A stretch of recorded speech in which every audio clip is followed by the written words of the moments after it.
Hello guys, welcome to my channel Raj P study में आप लोगों का स्वागत है। और ये ऑब्जेक्टिव का दूसरा वीडियो है जो बहुत ही यूज़फुल है। चलिए देर ना करते हुए क्वेश्चन को स्टार्ट करते हैं। निर्गत किरण एवं अभिलंब के बीच के कोण को कहते हैं। तो निर्गत किरण एवं अभिलंब के बीच के कोण को निर्गत कोण कहा जाता है। ऑप्शन नंबर सी सही है यहाँ पे। नेक्स्ट क्वेश्चन, सरल सूक्ष्मदर्शी में किसका उपयोग होता है? तो सरल सूक्ष्मदर्शी में उत्तल लेंस का प्रयोग किया जाता है। ऑप्शन नंबर डी सही है। नेक्स्ट क्वेश्चन, किस लेंस के द्वारा सिर्फ काल्पनिक प्रतिबिंब बनता है? तो याद रहे हमेशा अवतल लेंस के द्वारा ही काल्पनिक प्रतिबिंब बनता है। ऑप्शन नंबर बी सही है यहाँ पे। नेक्स्ट क्वेश्चन, परावर्तन के नियम से निर्धारित होता है। तो परावर्तन के नियम से क्या निर्धारित होता है? तो ऑप्शन नंबर बी सही है। परावर्तन कोण बराबर अपवर्तन कोण होता है। नेक्स्ट क्वेश्चन, काल्पनिक प्रतिबिंब होता है। तो काल्पनिक प्रतिबिंब हमेशा सीधा होता है। ऑप्शन ए सही है यहाँ पे। नेक्स्ट क्वेश्चन, लेंस में मुख्य फोकस की संख्या कितनी होती है? लेंस में मुख्य फोकस की संख्या 2 होती है। ऑप्शन ए सही है। नेक्स्ट क्वेश्चन, सर्च लाइट का परावर्तक सतह होता है।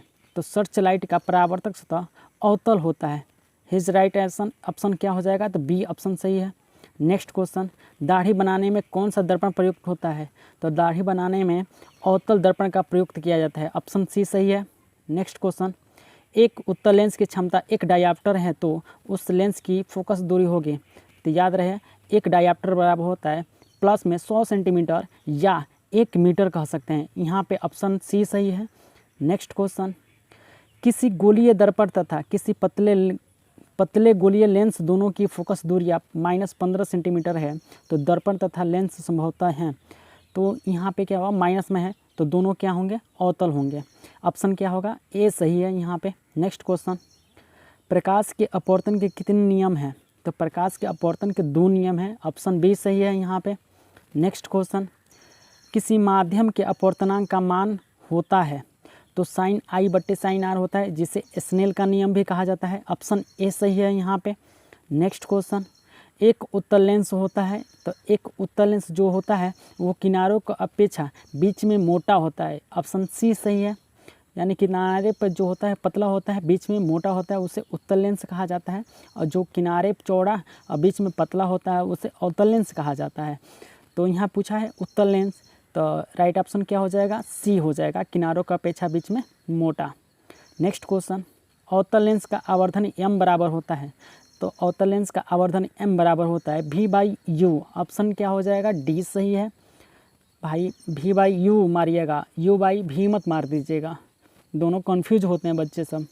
तो यहाँ पे v/u होता है। ऑप्शन डी सही है। नेक्स्ट क्वेश्चन, गोलीय दर्पण में फोकसांतर एवं वक्रता त्रिज्या के बीच संबंध है। तो ये होता है 2f बराबर r या r बराबर 2f होता है। यानी कि जो f होता है वक्रता त्रिज्या के आधी होती है। यानी कि ऑप्शन क्या हो जाएगा? ए सही है यहाँ पे। नेक्स्ट क्वेश्चन, सोलर कुकर में प्रयोग किया जाता है। तो सोलर कुकर में अवतल दर्पण का प्रयोग किया जाता है। ऑप्शन ए सही है यहाँ पे। नेक्स्ट क्वेश्चन, उत्तल लेंस में बना प्रतिबिंब होता है। तो उत्तल लेंस में बना प्रतिबिंब तो वास्तविक और उल्टा होता है। वास्तविक होगा और उल्टा होगा। ऑप्शन बी सही है। नेक्स्ट क्वेश्चन, उत्तल लेंस में जब बीम f और 2f के बीच रखा जाता है तब बना प्रतिबिंब होता है। तो ये होता है बड़ा और वास्तविक। ऑप्शन ए जो ऑप्शन है वो सही है। नेक्स्ट क्वेश्चन, 2 वक्रीय पृष्ठों से घिरे ठोस माध्यम को कहते हैं। तो इसको बोलेंगे गोलीय लेंस। यानी 2 वक्रीय पृष्ठों से घिरे जो ठोस माध्यम होता है उसे गोलीय लेंस कहा जाता है। ऑप्शन सी सही है। नेक्स्ट क्वेश्चन, वह गोलीय दर्पण जो बाहर की तरफ वक्रित हो कहलाता है। यानी कि बाहर की तरफ कलई हो तो अंदर धंसा हो, यानी कि उत्तल दर्पण। ऑप्शन क्या हो जाएगा? सी सही है यहाँ पे। नेक्स्ट क्वेश्चन, गोलीय दर्पण के परावर्तक पृष्ठ के केंद्र को दर्पण का कहा जाता है। यहाँ बोला है गोलीय दर्पण के परावर्तक पृष्ठ के केंद्र को दर्पण का कहा जाता है, यानी कि ध्रुव कहा जाएगा। यानी कि ऑप्शन बी सही है। नेक्स्ट क्वेश्चन, किसी लेंस द्वारा उत्पन्न आवर्धन का एसआई मात्रक क्या होता है? तो ये यानी लेंस द्वारा उत्पन्न आवर्धन का एसआई मात्रक मात्र विहीन होता है, इसका कोई एसआई मात्रक नहीं होता है। यानी कि ऑप्शन डी हो जाएगा यहाँ पे सही। नेक्स्ट क्वेश्चन, लेंस के केंद्रीय बिंदु को कहते हैं? तो लेंस के केंद्रीय बिंदु को प्रकाशिक केंद्र कहा जाता है। ऑप्शन बी सही है। नेक्स्ट क्वेश्चन, किसी शब्दकोश में पाए गए छोटे अक्षरों को पढ़ते समय आप निम्न में से कौन सा लेंस पसंद करेंगे? यानी कि 50 सेंटीमीटर फोकस दूरी वाला अवतल लेंस, या 50 सेमी फोकस दूरी का उत्तल लेंस, या 5 सेंटीमीटर फोकस दूरी का अवतल लेंस, या 5 सेंटीमीटर फोकस दूरी का उत्तल लेंस। तो यहाँ पे याद रखिएगा, यानी कि डी ऑप्शन सही है, 5 सेंटीमीटर फोकस दूरी की उत्तल लेंस का उपयोग किया जाता है। नेक्स्ट क्वेश्चन, इनमें से कौन दर्पण का सूत्र है? तो दर्पण का सूत्र बराबर होता है 1/f बराबर 1/v प्लस 1/u, यानी कि यहाँ पर ऑपोजिट कर दिया है 1/v प्लस 1/u बराबर 1/f, यानी कि ऑप्शन क्या हो जाएगा? ए सही है। नेक्स्ट क्वेश्चन, गोलीय दर्पण का वक्रता केंद्र को किस अक्ष से निरूपित किया जाता है? तो गोलीय दर्पण के वक्रता केंद्र को सी द्वारा निरूपित किया जाता है, यानी कि ऑप्शन ए सही है।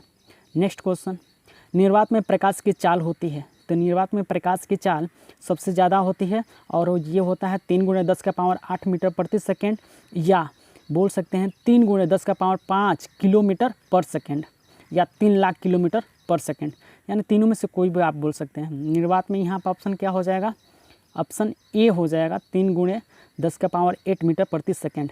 नेक्स्ट क्वेश्चन, दंत विशेषज्ञ मरीजों के दांतों का बड़ा प्रतिबिंब देखने के लिए किस दर्पण का उपयोग करते हैं?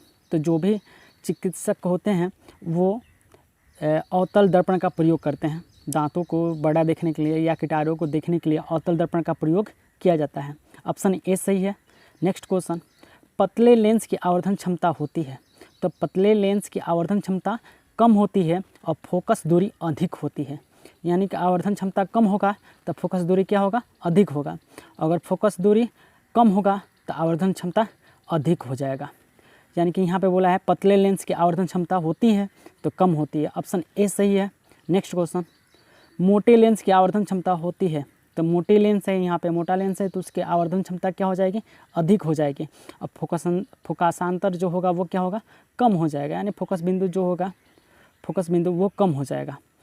तो यहाँ पे मोटे लेंस की आवर्धन क्षमता होती है तो अधिक होती है। ऑप्शन बी सही है। नेक्स्ट क्वेश्चन, अवतल दर्पण के ध्रुव और मुख्य फोकस के बीच रखे बीम का प्रतिबिंब की प्रकृति होती है?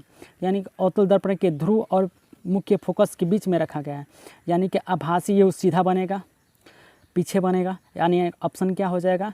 तो बी ऑप्शन सही है। नेक्स्ट क्वेश्चन, उत्तल लेंस का प्रकाशिक केंद्र और मुख्य फोकस के बीच रखे बीम का प्रतिबिंब की प्रकृति होती है? तो ये आभासी एवं क्या होगा?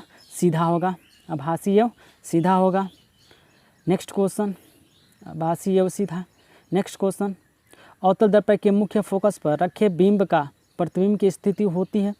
यानी कि फोकस पर रखेंगे तो प्रतिबिंब कहाँ बनेगा? अनंत पे। Option number C. अवतल दर्पण में जब वस्तु को एफ पे रखा जाता है तो प्रतिबिंब कहाँ बनता है? अनंत पे बनता है, यानी कि यहाँ पे क्या हो जाएगा? ऑप्शन सी सही है।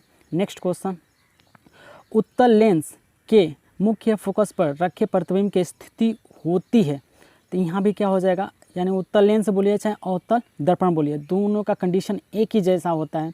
यानी कि यहाँ भी बोला है उत्तल लेंस के मुख्य फोकस पर रखे प्रतिबिंब की स्थिति होगी, यानी फोकस पे क्या किया गया है? वस्तु को रखा जाएगा, तो इसका भी प्रतिबिंब कहाँ बनेगा? अनंत पे, यानी कि ऑप्शन सी सही है। नेक्स्ट क्वेश्चन, अवतल लेंस के मुख्य फोकस पर रखे बीम का प्रतिबिंब की स्थिति होती है? यानी कि ये होगा प्रकाशिक केंद्र और फोकस के बीच होगा, यानी कि ऑप्शन क्या होगा? बी सही है। नेक्स्ट क्वेश्चन, अवतल लेंस के सामने अनंत पर रखे बीम का प्रतिबिंब की स्थिति होती है? तो ये कहाँ पर होगी? ये आपका ऑप्शन देख लेते हैं, फोकस पर। ये क्या हो जाएगा? फोकस पर, यानी कि ऑप्शन क्या हो जाएगा? बी सही है, फोकस पर। नेक्स्ट क्वेश्चन, अवतल दर्पण के सामने अनंत पर रखे बीम का प्रतिबिंब की स्थिति होती है? अवतल दर्पण के सामने अनंत पर अगर रखेंगे वस्तु को तो प्रतिबिंब कहाँ बनेगा? यानी कि एफ पर, यानी फोकस पर, यानी कि ऑप्शन डी सही है। अगर वीडियो अच्छा लगे तो प्लीज़ लाइक सब्सक्राइब शेयर कीजिए। Thanks for watching.